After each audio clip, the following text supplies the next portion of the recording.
إن الحمد لله نحمده ونستعينه ونستغفره ونعوذ بالله من شرور أنفسنا وسيئات أعمالنا من يهده الله فلا مضل له ومن يضلل فلا هادي له أشهد أن لا إله إلا الله وحده لا شريك له وأشهد أن نبينا محمدا عبده ورسوله لا نبي بعده اللهم صل وسلم على نبينا محمد وعلى آله وصحبه ومن اتبعهم بإحسان إلى يوم القيامة أما بعد فيا معشر المسلمين والمسلمات أوصيكم ونفسي بتقوى الله فقد فاز المتقون قال الله تعالى يا أيها الذين آمنوا اتقوا الله حق تقاته ولا تموتن إلا وأنتم مسلمون. Alhamdulillah, hadirin para jamaah yang dirahmati Allah, kaum muslimin muslimat. Sebelumnya marilah senantiasa kita panjatkan puji syukur kepadanya atas segala limpahan nikmatnya kepada kita, terutama sekali nikmat iman, Islam serta sehat afiat. Sebelumnya ada permintaan doa dari Pak Haji Udi.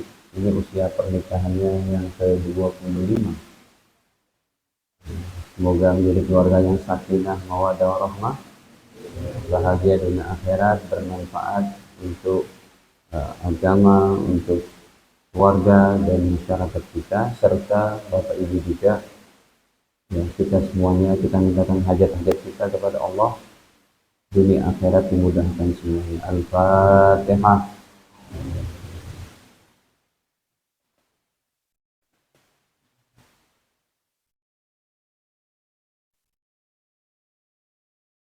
Mungkin nanti hidangannya beda kali ya. Hadirin, kita lanjutkan tema kita pada pagi ini adalah hartamu meninggikan derajatmu di sisi Allah. Ini menariknya begini hadirin. To the point-nya saja sebelum maksudnya muqaddimahnya itu kan di akhirat nanti itu derajat surga itu setelah Nabi Muhammad para sahabat. Ada 10 orang sahabat Nabi yang dijamin masuk surga. Saya katakan ini unik. Uniknya kenapa? Rata-rata mereka adalah orang-orang kaya.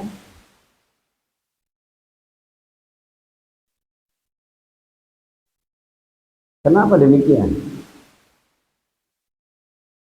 Sayyidina Umar itu ketika hijrah dari Mekah ke Madinah, itu sang putri itu Aisyah masih memegang sekian kantong daripada dinar emas. Dan Sayyidina Abu Bakar orang kaya. Sayyidina Umar saja ketika meninggal dikonversi rupiahnya ke kita itu masih ada sekitar 1,8 triliun. Sayyidina Utsman lebih banyak, 6, sekian triliun. Sayyidina Abdurrahman bin Auf lebih banyak lagi, 7, sekian. 10 orang sahabat yang dijamin masuk surga itu adalah yang pertama Abu Bakar, ya kan? Umar, Utsman, apalagi Sayyidina Utsman. Tanah wakafnya saja masih ada sampai sekarang di Madinah. Kemudian Ali, kemudian Sa'ad bin Abi Waqqas. Sa'ad bin Abi Waqqas ini adalah sahabat yang dengan sebab pertanyaan beliau turunlah syariat ketentuan tidak boleh seseorang mewasiatkan hartanya lebih banyak dari 1/3 ketika mau meninggalnya. Ya Rasul, saya mau wasiat ini infak harta saya 2/3-nya, nggak boleh. Tengahnya ya Rasul, nggak boleh. Jadi berapa ya Rasul? Masyatru 1/3 saja paling tinggi. Kenapa? Karena Sa'ad bin Abi Waqqas ketika akan meninggal dunia, warisnya cuma putri semata wayangnya. Nggak boleh menginfakkan semuanya. Alasan Nabi, kamu tinggalkan anak istrimu, kamu meninggal dunia, meninggalkan anak istrimu dalam keadaan mereka punya harta, itu lebih baik daripada, kata Nabi, min ayyatakafafun nas, minta-minta sama orang. Rasul mengatur nih keuangan keluarga. Ini sebabnya Sa'ad bin Abi Waqqas. Zubair bin Awam di surga. Ini pun termasuk orang suksesnya. Kemudian juga apalagi yang namanya Abdurrahman bin Auf. Ini yang paling kayanya nih, miliunernya sahabat. Ya. Kemudian juga ada Zaid, ada juga Thalhah bin Ubaidillah. Ada juga satu lagi yaitu Abu Ubaidillah Ibnul Jarrah.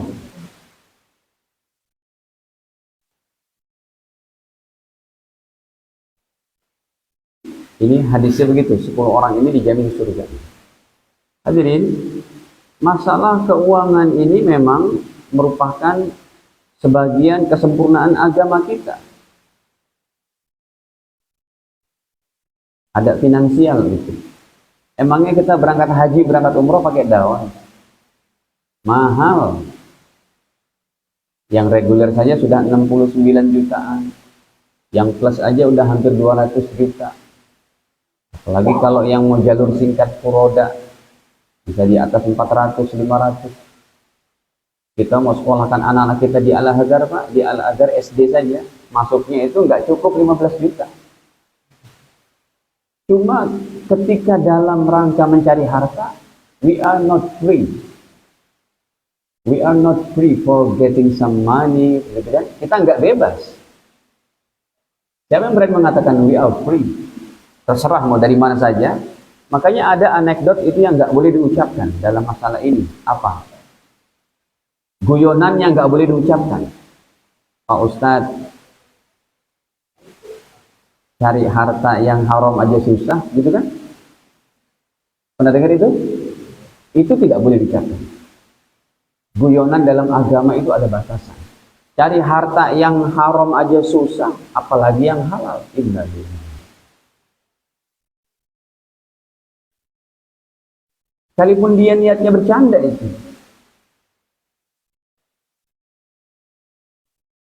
Ya, makanya tadi saya katakan tuh dalam ucapan orang-orang sananya itu, we are not, kita nggak bebas. Ya, for make a living, for getting some money, some finance, ini kita nggak bebas. Kita harus ada batasan-batasan. Contohnya apa? Tidak boleh mencari harta dari apa? Doi mencuri, korupsi.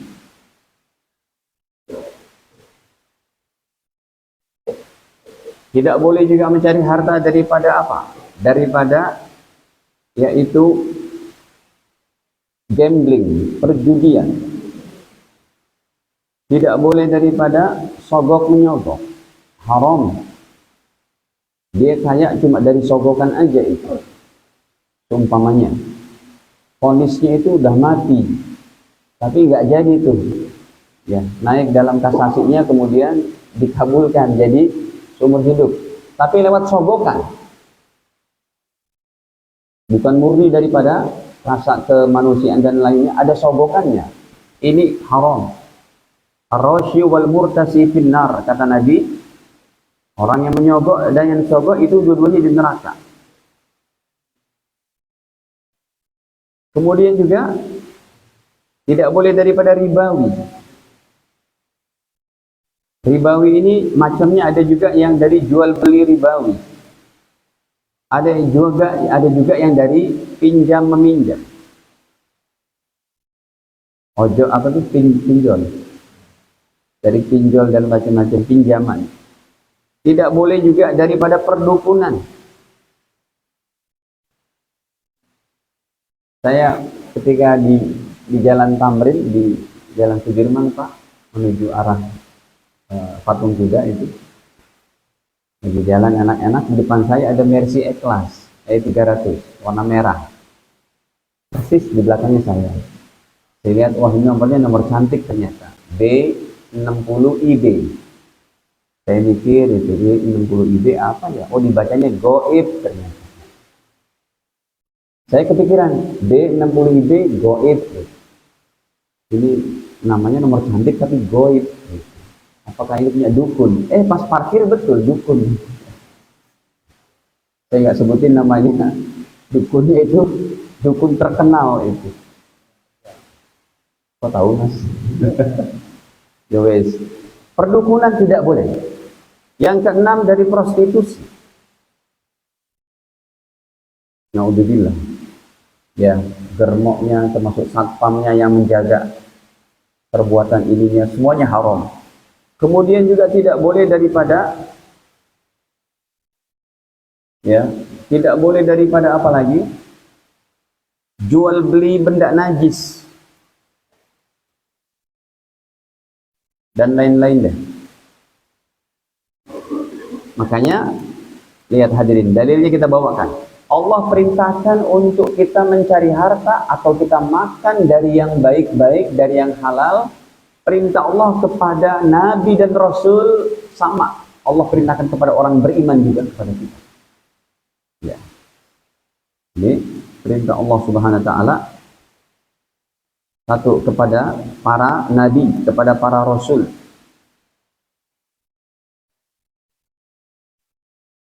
Ini ada dalam surat Al-Mu'minun surat ke-23 ayat ke-51. Nanti yang kedua kepada orang-orang beriman sama juga itu. Kepada kita orang-orang beriman ini ada dalam Al-Baqarah surat kedua ayatnya ke-172. Nanti ada juga kepada seluruh manusia.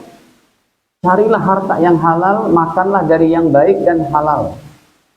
Yang ketiga, perintah Allah kepada manusia secara umum.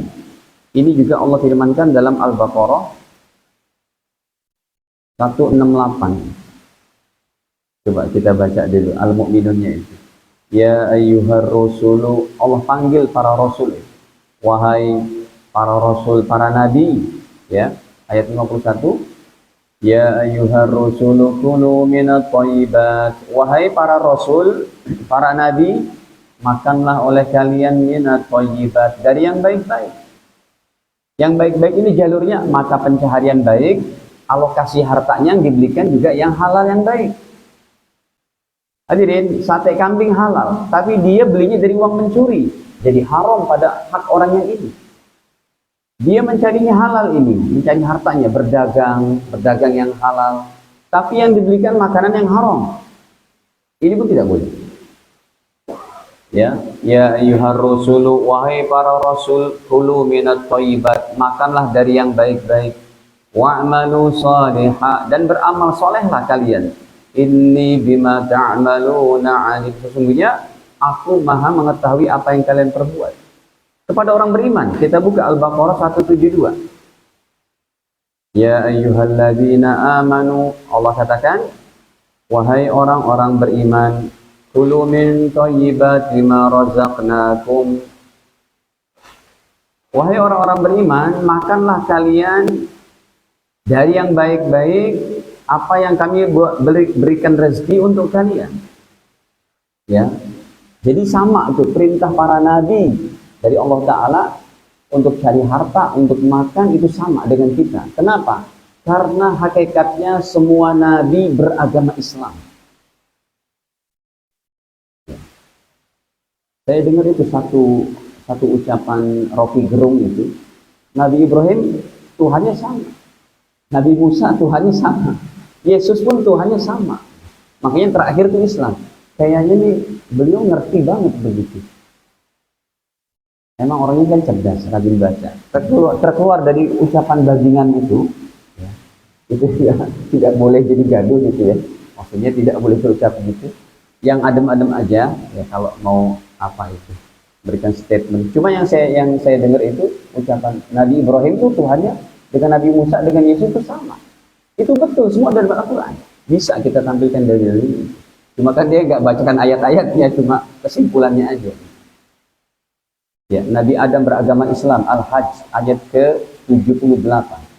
Nabi Nuh beragama Islam, surat Yunus ayat 72. Nabi Musa beragama Islam, surat Yunus ayat 84. Nabi Ibrahim beragama Islam, surat Al-Baqarah 132. Ya. Nabi Musa, Nabi siapa lagi? Nabi Yusuf beragama Islam, surat Yusuf ayat ke-101. Nabi Sulaiman beragama Islam, surat An-Naml 44. Ya. Dan lain-lain. Nabi Isa dengan Yesus dengan para apanya, para pengikutnya beragama Islam, Al-Maidah 111. Banyak itu dari. Baik, kita kembali hadirin. Kemudian yang ketiga, kepada seluruh manusia. Allah ingatkan, makanlah dari yang baik-baik, dari yang halalan thayyibah. Ya, kita buka ayatnya. Ini saya belum masuk pada poin-poinnya. Hartamu meninggikan derajatmu, insyaallah belum saya masuk. Tapi baru saya menyampaikan prolog dan mukaddimahnya.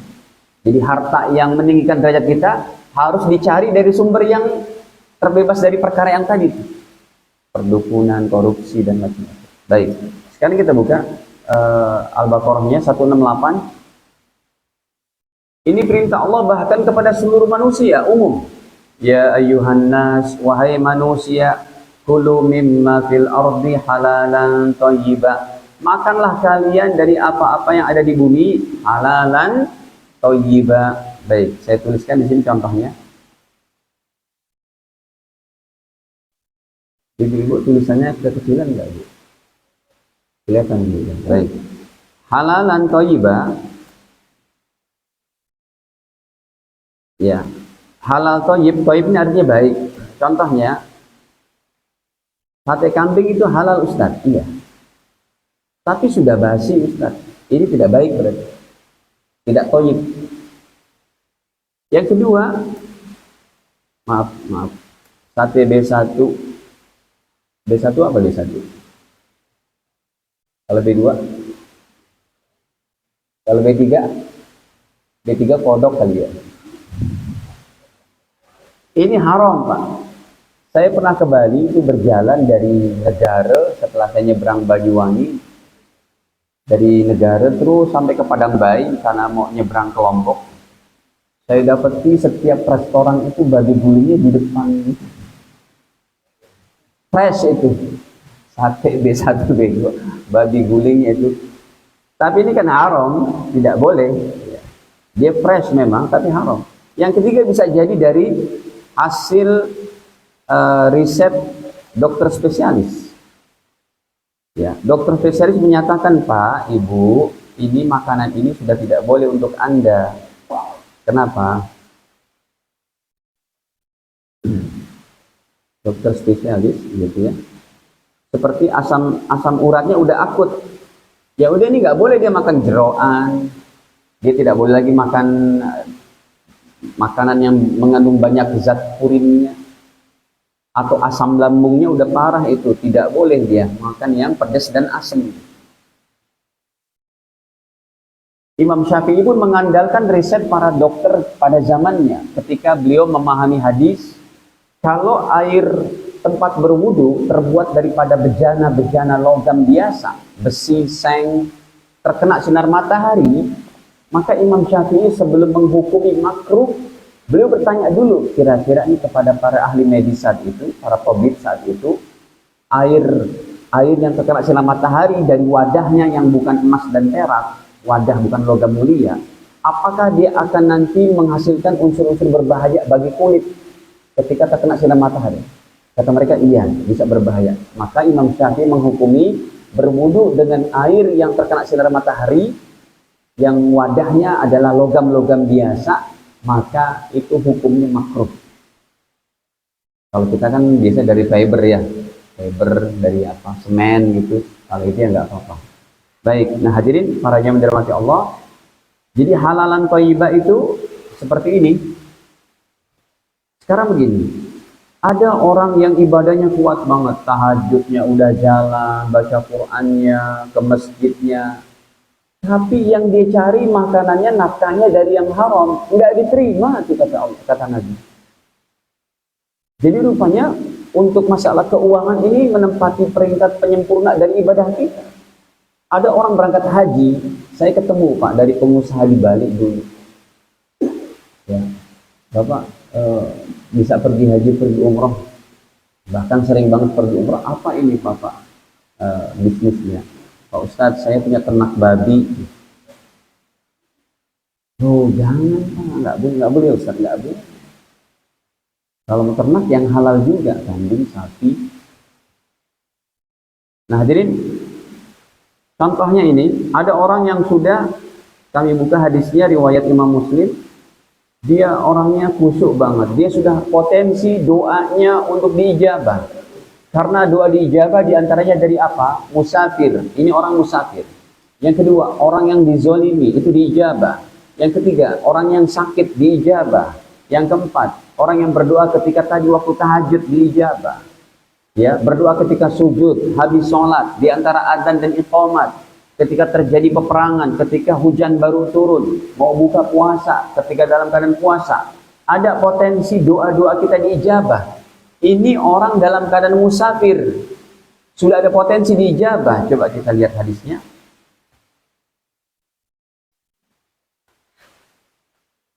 Nabi Shallallahu Alaihi Wasallam menjelaskan tentang seorang laki-laki yutilus safar, yang dia dalam keadaan safar. Zakara rajulu yutilus safar, orang yang sedang musafir, ash'as, pakaiannya acak-acakan, akbar, rambutnya berdebu, tubuhnya berdebu. Karena kendaraan dulu paling bagusnya ya ontak tadi, belum ada kereta cepat. Ya muddu yadailah sama, dia angkat tinggi-tinggi tangannya ke langit, berdoa, ya Rabbi, ya Rabbi, ya Allah Tuhanku, berikan saya ini, begini, begini, begini. Apa kata Nabi SAW? Kata Nabi, wa mat'amuhu haram. Bagaimana mau diijabah? Makanannya dari yang haram. Wa mashrabuhu haram. Minumannya dari yang haram. Wa malbasuhu haram. Pakaiannya dari yang haram. Wa ghuziya bil haram. Tubuhnya masuk daging yang tumbuh itu dari perkara yang haram. Kata baginda, fa anna yustajabu lidzalik, bagaimana orang kayak begini bisa diijabah doanya. Bahkan ini saya sampaikan ada lagi Pak, orang yang mata pencarian dari yang haram, satu daging yang tumbuh dalam tubuh kita dari yang haram, neraka lebih tepat bagi dia. Ini serius berarti untuk masalah harta. Cuma nanti kalau kita sudah mencari harta yang halal, alokasinya kepada yang kita akan sebutkan nanti makin tinggi derajat. Berarti dunia akhiratnya hebat kan? Dunianya enak, akhiratnya tinggi derajatnya. Orang-orang miskin di zaman Nabi bilang begini, ya Rasul, itu orang-orang sahabat yang kaya, mereka sholat, saya juga sholat. Mereka tahajud, saya juga tahajud. Kami puasa, mereka juga puasa. Lalu gimana ya Rasul? Mereka haji, mereka bisa bangun masjid, saya nggak bisa. Mereka bisa mengasuh anak yatim dan macam, saya nggak bisa. Kata Rasul, ya sudah. Kalau begitu ibadah kamu harus berlipat-lipat lebih kuat dari mereka untuk menyaingi itu. Kalau mereka yang orang kaya tahajudnya cuma 5 rakaat dengan witir, kamu 11. Kalau mereka 11, kamu 21. Tidak witir. Terus begitu. Kalau mereka zikirnya la ilaha illallah 100, kamu 200. Untuk apa? Menyaingi itu. Nah hadirin, ini satu hadis lagi. Ya, kata Nabi, ayyuma lahmin nabata min haram.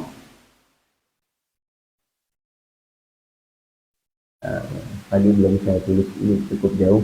Riwayatnya Imam Baihaqi atau Imam Tabrani, ya sebentar.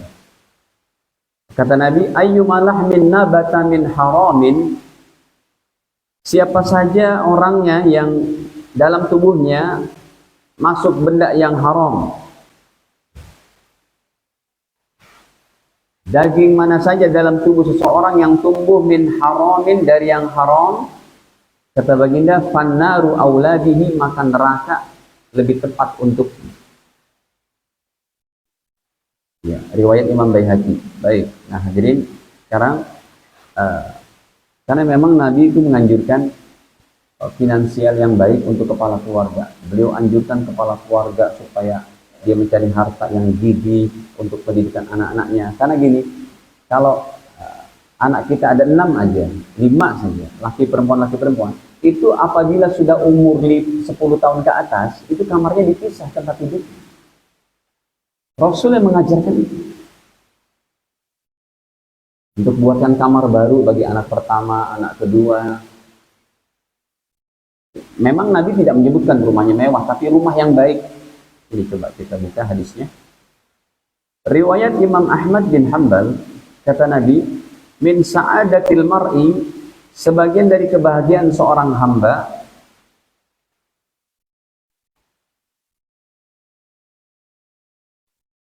min sa'adati ibni Adam, sebagian daripada kebahagiaan seorang hamba, salah satun, ada 3.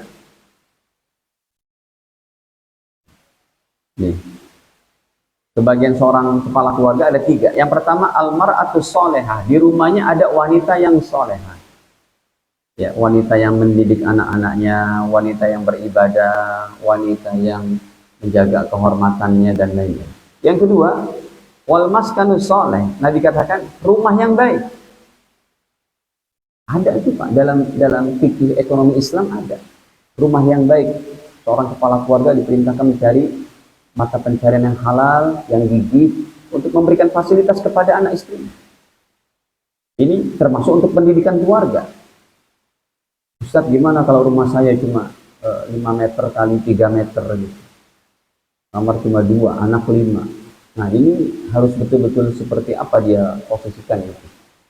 Satu kamarnya yang memang dia kebutuhannya apa, mampunya cuma segitu, lalu 3 anak perempuan, 2 anak laki, kalau bisa itu dipisah dengan apa?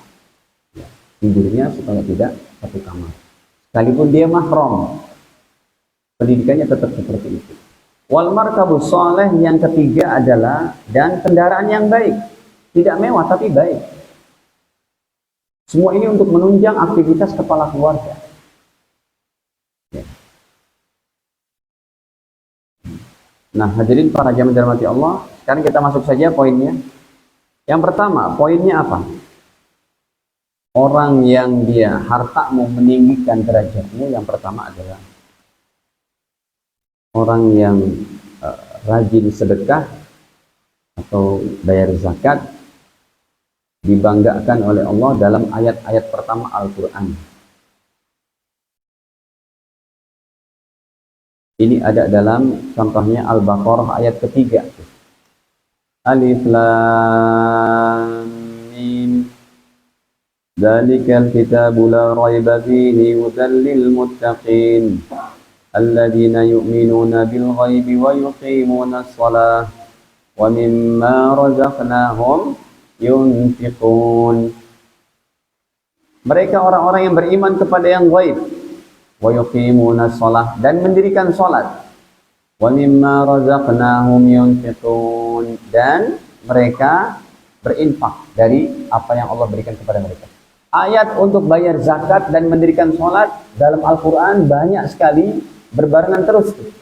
Wa aqimus shalah wa atuz zakah, wa aqimus shalah wa atuz zakah. Yang kedua, hadirin, 7 orang yang dibanggakan di padang mahsyar. Maksud saya bukan dibanggakan. 7 orang yang mendapat naungan di padang mahsyar.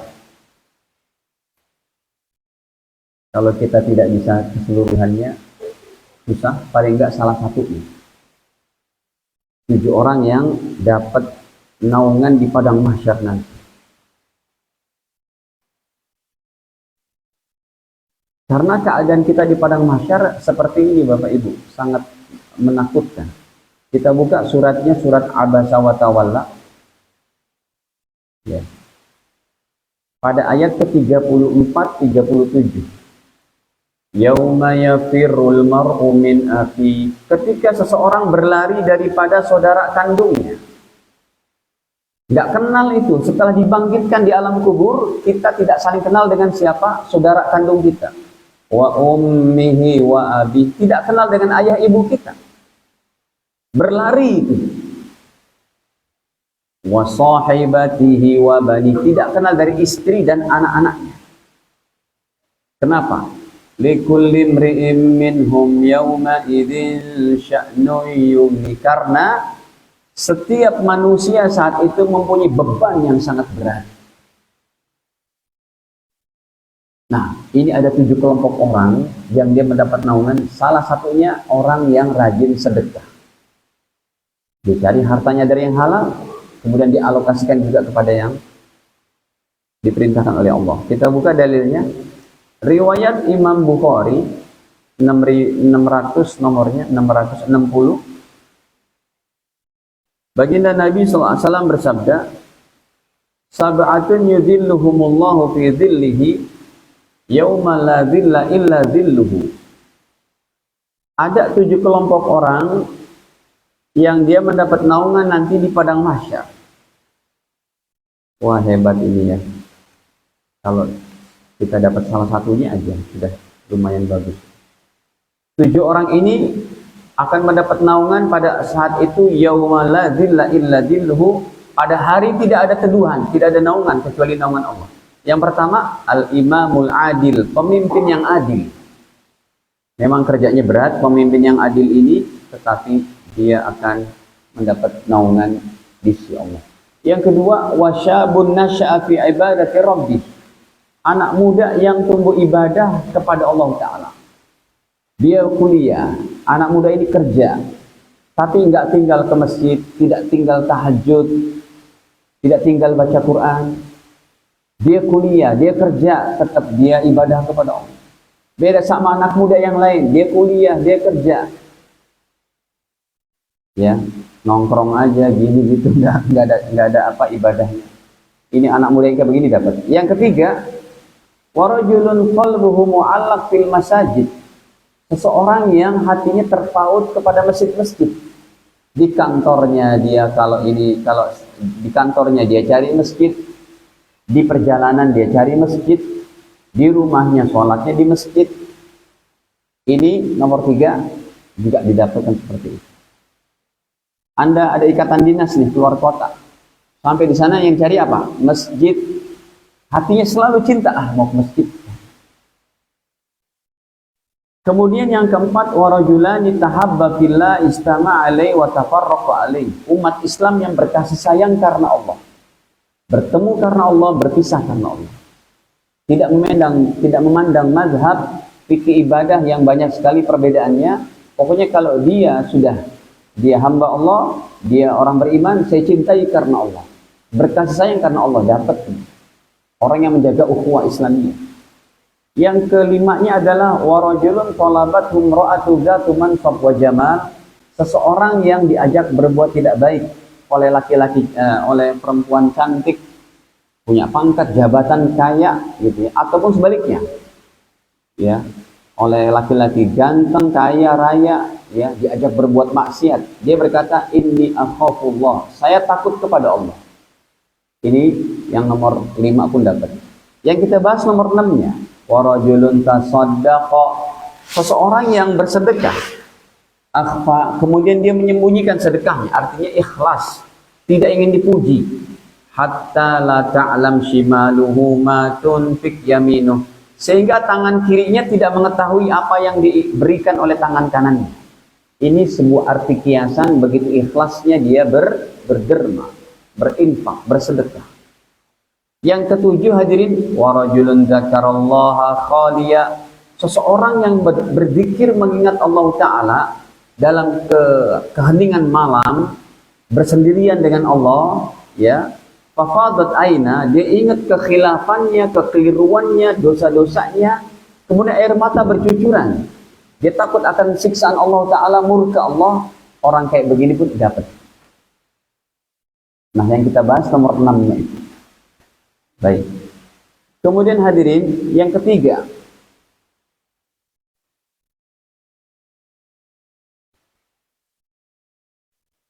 orang yang mengasuh anak yatim.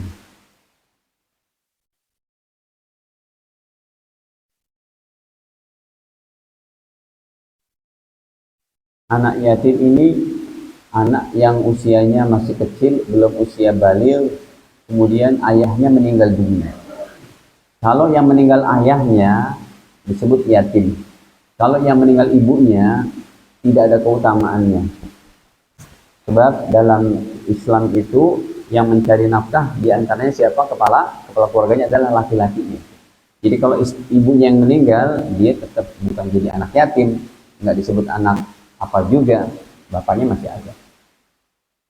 Ini hebat, saya katakan. Nomor 3 ini Pak, nggak didapati untuk ibadah yang lain. Bapak Ibu setiap tahun umroh, bagus, pahalanya besar. Anda sudah rajin tahajud, istimewa daripada keutamaannya. Puasa sunnah Senin Kemis tidak tinggal. Baca Quran sehari 1 juz, itu semua pahalanya hebat. Ada yang hafal Quran, ada yang mengaji ilmu agama sampai bertahun-tahun, itu pahalanya hebat, dijamin surganya gini gitu dan macam-macam. Tetapi dari semua ibadah yang tadi, Nabi tidak katakan begini dengan aku di surga. Kalau Bapak Ibu mau dapat pahala begini dengan Nabi di surga, dekat derajatnya dengan Nabi di surga, asuhlah anak yatim. Sampai kapan Ustaz? Sampai dia bisa mencari nafkah dengan biaya pendidikan yang Anda berikan. Paling enggak lulus SMA. Apalagi kalau anak yatim itu Anda sekolahkan di sekolah agama, hafal Quran, mempelajari hadis, beranjak besar jadi ulama. Wah, istimewa sekali. Ini kesempatan kita untuk mendapatkan itu, Pak. Baik, kita buka hadisnya. Bagaimana Ustaz kalau saya menyantuni anak yatim saja setahun sekali? Ya, kalau setahun sekali aja sih dapat pahala sedekah biasa. Bukan yang begini dengan Nabi di surga. Ini pahalanya kan hebat. Dengan Nabi Muhammad begini di surga. Kenapa? Karena tingkat pengorbanan dia itu. Bukan anak dia loh, tapi dia rawat. Anak orang lain. Ya. Nah, ini kita buka hadisnya riwayat Imam Bukhari. Ini istimewa sekali ini yang apa? Yang nomor 3 ini. Kata baginda, ana wa kafilul yatim. Saya, kata Nabi.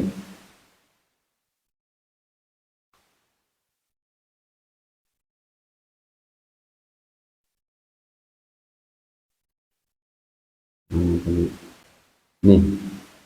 Qala Rasulullah SAW, baginda bersabda, ana, saya, wa kafilul yatim, dan orang yang mengasuh anak yatim, fil jannati, di dalam surga, hakadha, seperti ini.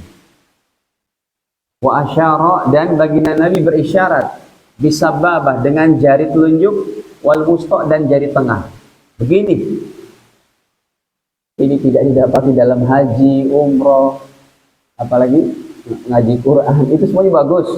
Tapi pahala yang begini dengan Nabi di surga, orang yang berharga. Enggak mungkin dong dia anaknya 5, gaji cuma UMR, bisa ngasuh anak yatim, Pak. Dia juga udah ribet, semua di rumah masih kontrak. Dia juga sudah pusing tuh memikirkan masalah bayaran sekolah, listrik, dan macam-macam. Tentu ini adalah orang yang punya harta. Ya. Baik. Ustadz, bagaimana Ustadz kalau si anak yatim udah saya kasih tuh tiap bulan gitu, saya ngasuh. Ternyata ibunya cantik Ustadz, saya nikahin aja tuh. Ada yang bilang, Ustadz kalau ibunya cantik dinikahin berarti bonus ya? Tidak bonus. Justru pahala ini gugur. Kenapa gugur? Ada yang bisa jawab?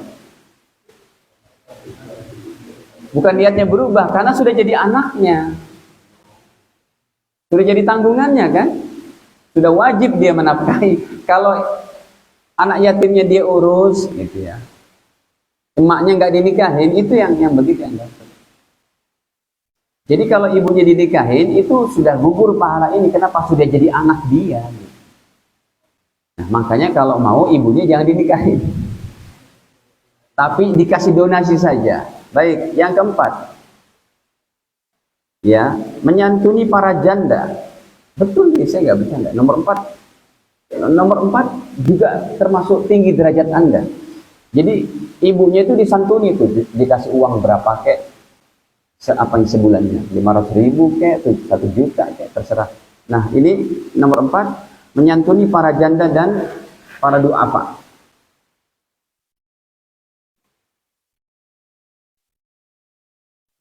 Dan orang miskin. Ini bahkan pahalanya 3 dalam satu hadis. Yang pertama, seperti mujahid fisabilillah.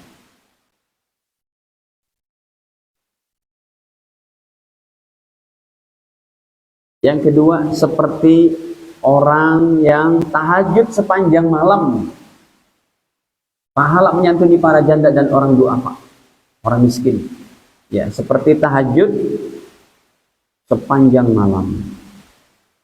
Yang ketiga, seperti puasa sunnah sepanjang hari. Hebat sekali pahalanya, itulah. Dan ini nggak boleh dari ulama, harus dari hadis.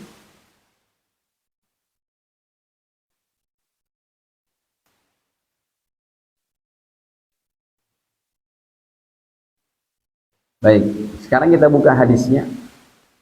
Riwayatnya masih Imam Bukhari rahimahullah, nomor 2000 sekian.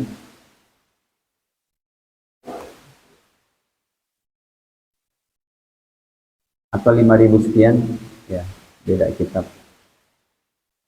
Nabi bersabda, as-sa'i, orang yang berusaha menyantuni alal armilati, kepada para janda, wal miskin, dan para duafa. Apa kata Nabi? Kal mujahid fi sabilillah, seperti orang yang berjuang di jalan Allah, berperang di jalan Allah. Ya, ini yang nomor 5000 ya. Bentar, lafadznya beda tuh. Saya ingatnya 2000-an.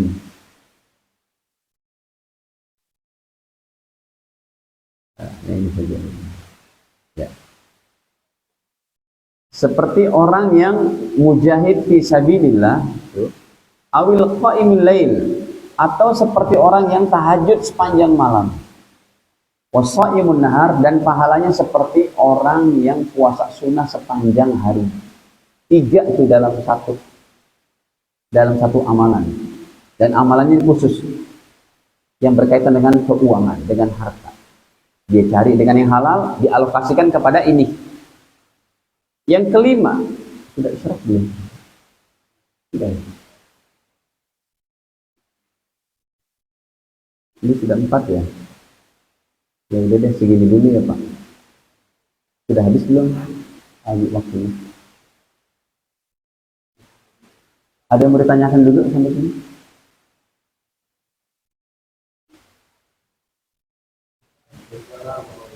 Halo, siapa yang bertanya? Oh, Bapak. Silakan. Suaranya maaf Pak yang rapi.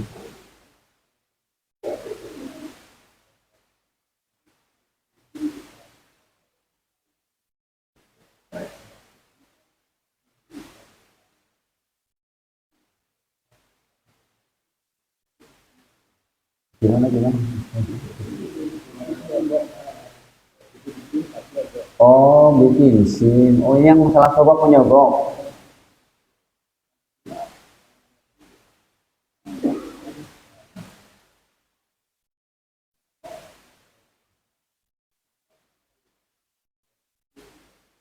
Kita tidak.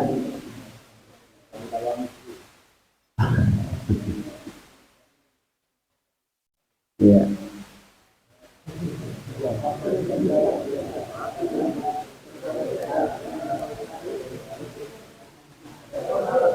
Baik. Yang pertama hadirin, yang sogokan begini. Para ulama membahas, apabila Anda ya hak Anda itu tidak dapat diambil, tidak bisa dihasilkan kecuali dengan sogokan, seperti buat SIM contohnya yang tadi Bapak bilang, itu maka yang berdosa si orang yang meletakkan tarif sogokan itu. Ya. Kecuali dengan sogokan ini maka tidak berdosa dia. Yang dosa yang meletakkan tarif. Dia udah ujian tuh, pertama kali nggak lulus, kedua kali nggak lulus, ketiga kali nggak lulus juga. Akhirnya dia bertanya, kenapa saya nggak lulus ya? Padahal saya ngisinya bener loh. Tanda ini aba-abanya untuk apa? Ya, Bapak bayarnya berapa? Segini. Oh, kurang. Tambah lagi terus itu ke kamar itu. Itu haram. Yang meletakkan sogokan itu. kita yang terzolimi ya tidak berdosa untuk menyogok kayak gitu. Sogokan yang berdosa adalah orang dia anaknya nggak begitu cerdas ini. Kemudian dia mau dapat kerjaan di satu perusahaan, dia lewat belakang, dia kasih manajer personalianya begini-begini, udah saya kasih gini Pak, tolong terima anak saya. Itu yang dia berdosa. Baik, yang kedua hadirin, sedekah kepada para duafa. Kenapa harus izin sama istri? Itu harta Anda, Pak. Yang harus izin tuh istri kepada suami. Istri nggak kerja semuanya. Dia mau sedekah nih, dia harus minta izin sama suami karena itu harta siapa? Suami. Kecuali kalau istrinya juga punya usaha penghasilan sendiri. Itu berarti uang masing-masing. Kalau istri punya penghasilan sendiri, dia mau infak dari penghasilan dia, nggak usah bilang sama suami. Ya. Tapi kalau istri tidak bekerja, itu uang suami, nggak usah bilang. Makanya tadi dicontohin itu ya. Kenapa kepada duafa saja, jandanya enggak gitu. Jadi nggak usah bilang sama istri, nggak apa-apa. Ibu-ibu nih contohnya, ibu-ibu tidak bekerja. Ibu-ibu tidak bekerja, yang mencari nafkah hanya suami.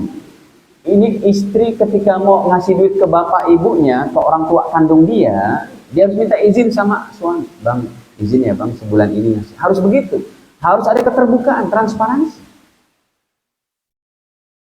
Jangan kucing-kucingan. Nanti kalau kucing-kucingan itu kehidupan tidak berkah.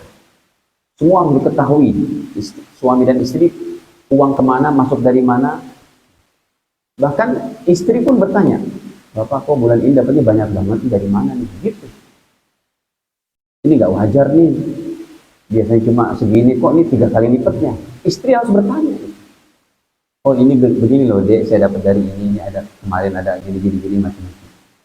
Kalau tidak halal, si istri ingetin, nggak boleh nih Pak, ini kan ini. Makanya saya melihat itu sepasang suami istri yang kehidupannya enak, berkah, sakinah, mawaddah, warahmah, yang semuanya terbuka di antara mereka. Dah, gitu ya Pak. Jadi untuk sedekah kepada duafa, kepada orang miskin, nggak usah izin kepada istri ketika Anda yang mencari nafkah.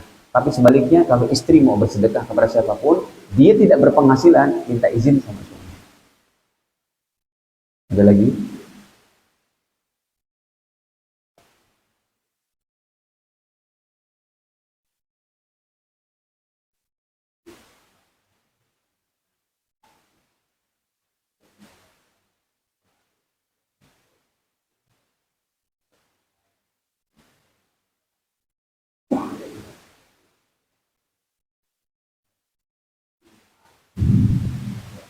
Ya mirip yang tadi saja. Kalau itu memang sudah menjadi sistem, Anda tidak bisa keluar dari perangkap itu, yang berdosa mereka. Mohon maaf, kayak tender nih. Ya. Apa itu? Kalau dia nggak ngasih segini itu nggak goal ibaratnya. Kalau memang itu sudah sistem dan perangkapnya kayak begitu, yang berdosa mereka. Ya, mohon maaf, saya rasa itu di setiap lini begitu sekarang. Berat. Allahu a'lam. Ya mirip dengan pertanyaan tadi. Cukup? Ya. Waalaikumsalam.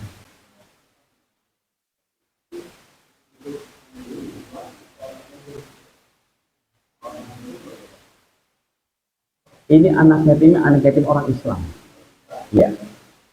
Kalau yang non muslim pahalanya nggak begini dengan Nabi. Kecuali yang non muslimnya itu anak yatimnya Anda Islamkan.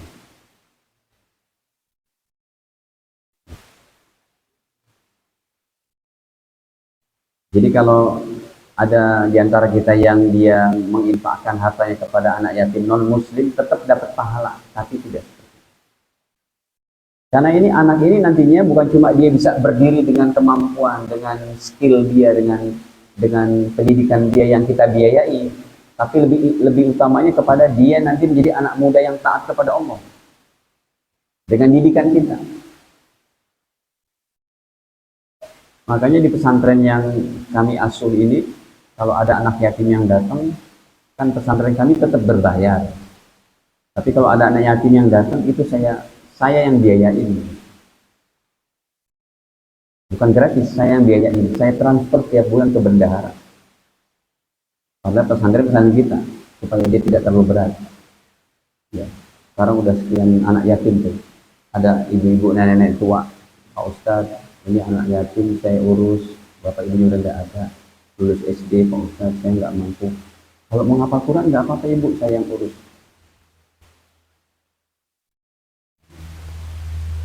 Silakan, siapa aja boleh. Nanti kita yang ini. Jadi intinya anak orang Islam yang nanti kita didik agamanya, bukan cuma mata. Sebab naudzubillah kalau Anda memelihara anak yatim yang non muslim, ternyata dia nanti menjadi pejuang agama dia dengan sukses dari Anda gitu, secara akademisinya, pendidikannya kan repot. Malah senjata makan. Allah a'lam. Ini saja yang dapat kami sampaikan. Semoga Allah Ta'ala mudahkan kita untuk mengamalkan, dan Allah terima daripada doa-doa kita, amal-amal kita, usaha-usaha kita. Amin ya rabbal alamin. Alhamdulillah, kita akhiri dengan kafar majlis.